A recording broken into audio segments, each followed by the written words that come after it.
If you want to build and lead a large home business organization, you have to recognize that these people are volunteers. They do not have to do what you say.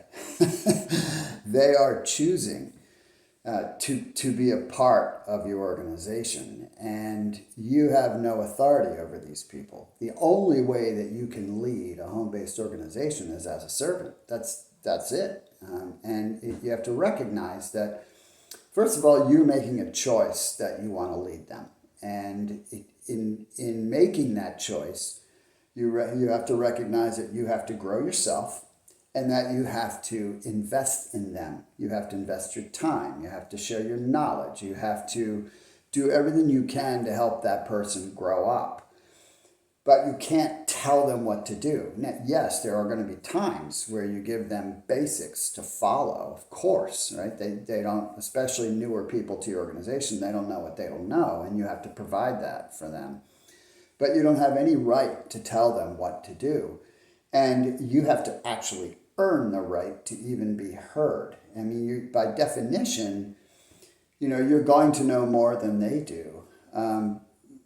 But they're only going to follow you as long as it is helping them get where they're trying to go. And that's going to come from the perspective of them believing in you as a human being. And the way you do that is not by showing off all your awards and your accomplishments and your material things. That's meaningless to someone. They might romanticize having those things, but once they're in the work and realize, oh, this is going to take some work, this isn't easy, then it's going to be about who you are as a human being. Are you kind? Do you show up? Are you available? Do you help them?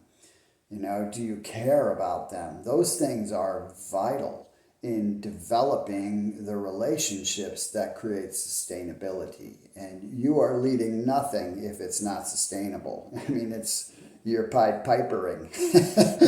You want to create something sustainable, and that comes through serving others in their growth and development, showing up.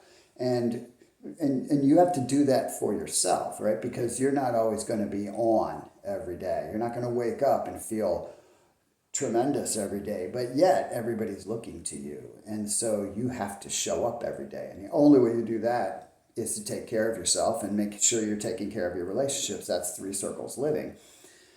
But from a leadership perspective, if you're choosing to be a leader and grow something of significance, recognize that people don't have to follow you. You have to make it such that they want to follow you. And they're not going to want to follow you if they don't believe that you care about them and they don't trust you and they don't think you listen to them, right?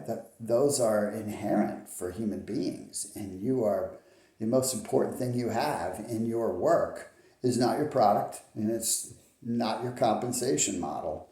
It's people, and it always will be.